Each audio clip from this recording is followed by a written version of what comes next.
by Virginia Lee Burton.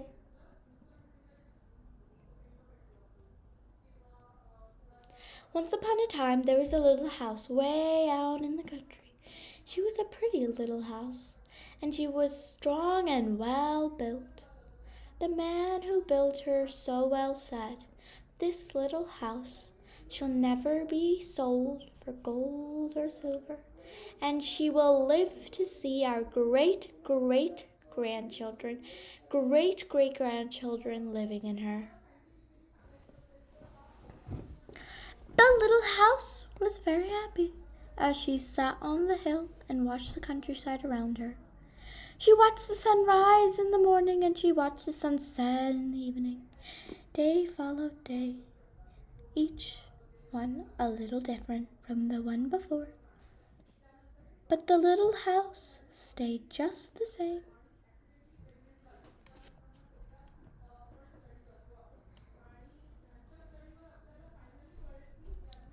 In the nights, she watched the moon grow from a thin new moon to a full moon, then back again to a thin old moon. And when there was no moon, she watched the stars. Way off in the distance, she could see the lights of the city.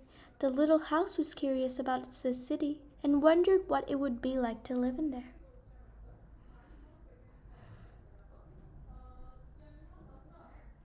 Time passed quickly for the little house as she watched the countryside slowly change with seasons. In the spring, when the days grew longer and the sun warmer, she waited for the first robin to return from the south. She watched the grass turn green. She watched the buds on the trees swell and the apples burst into blossom.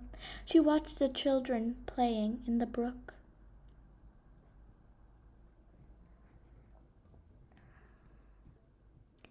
In the long summer days, she sat in the sun and watched the trees cover themselves with leaves, and the white daisies covered the hills. She watched the gardens grow. She watched the apples turn red and ripen. She watched the children swimming in the pool.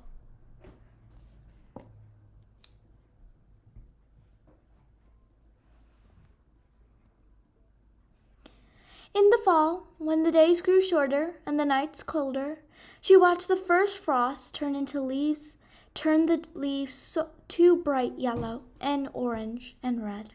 She watched the harvest gathered, the apples picked. She watched the children going back to school. In the winter, when the nights were long and the days short, and the countryside covered with snow, she watched the children coasting and skating. Year followed year. The apple trees grew old and new ones were planted. The children grew up and went away to the city. And now at night, the lights of the city seemed brighter and closer. One day, the little house was surprised to see a horseless carriage coming down the winding country road.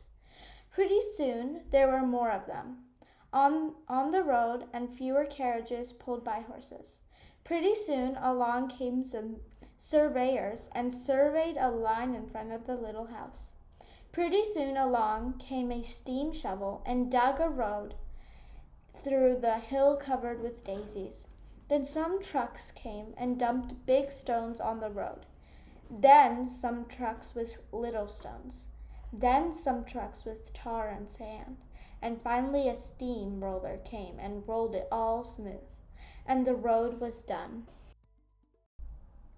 Now the little house watched the trucks and automobiles going back and forth to the city. Gasoline stations, roadside stands, and small houses followed the new road. Everyone and everything moved much faster now than before. More roads were made, and the countryside was divided into lots. More houses and bigger houses, apartment houses and tenement houses, schools, stores, and garages spread over the land and crowded around the little house.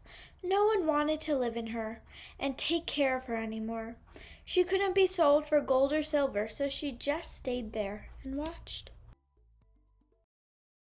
Now it was not so quiet and peaceful at night. Now the lights of the city were bright and very close, and the street lights shone all night. This must be living in the city, thought the little house, and didn't know whether she liked it or not. She missed the field of daisies and the apple trees dancing in the moonlight. Pretty soon there were trolley carts going back and forth in front of the little house. They went back and forth all day and part of the night. Everyone seemed to be very busy, and everyone seemed to be in a hurry. Pretty soon there was an elevated train going back and forth above the little house. The air was filled with dust and smoke, and the noise was so loud that it shook the little house. Now she couldn't tell when spring came, or summer, or fall, or winter. It all seemed about the same. Pretty soon there was a subway going back and forth underneath the little house. She couldn't see it, but she could feel and hear it. People were moving faster and faster. No one noticed the little house anymore. They hurried by without a glance. Pretty soon, they torn down the apartment houses and tenement houses around the little house and started digging big cellars, one on each side. The steam shovels dug down 3 stories on one side and 4 stories on the other side. Pretty soon, they started building up. They built by 25 stories on one side and 35 stories on the other. Now the little house only saw the sun at noon and didn't see the moon or stars at night at all because the lights of the city were too bright. She didn't like living in the city. At night she used to dream of the country and the field of daisies and apple trees dancing in the moonlight.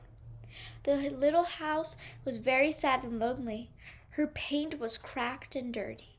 Her windows were broken and her shutters hung crookedly. She looked shabby, though she was just as good as a house as ever underneath. Then one fine morning in spring along came the great-great-granddaughter of the man who built the little house so well. She saw the shabby little house, but she didn't hurry by. There was something about the little house that made her stop and look again. She said to her husband, "That little house just looks like the little house that my grandmother lived when she was a little girl. Only that little house was out the country, on a hill covered with daisies and apple trees growing around it." They found out it was the very same house, so they went to the movers to see if the little house could be moved. The movers looked at the little house all over and said, "Sure, this house is as good as ever. She's built so well we could move her anywhere." So they jacked up the little house and put her on wheels. Traffic was held up for hours as they slowly moved her out of the country. At first, the little house was frightened, but after she got used to it, she'd rather like it. They rolled along the big road, and they rolled along the little roads until they were the way out in the country. When the little house saw the green grass and heard the birds singing, she didn't feel sad anymore. They went along and along, but they couldn't seem to find the right place. They tried the little house here and they tried the little house there. Finally, they saw a little hill in the middle of a field and apple trees growing around it. "There," said the great-great-granddaughter. "That's just the place." "Yes, it is," said the little house to herself. A cellar was dug on top of the hill, and slowly they moved the house from the road to the hill. The windows and shutters were fixed, and once again they painted her in a lovely shade of pink. As the little house settled down on her new foundation, she smiled happily. Once again she could watch the sun and moon the sun and moon and stars. Once again she could watch the spring and summer and fall and winter come and go. Once again she lived in and taken care of. Never again would she be curious about the city. Never again would she want to live there. The stars twinkled above her. A new moon was coming up. It was spring, and all was quiet and peaceful in the country. The end.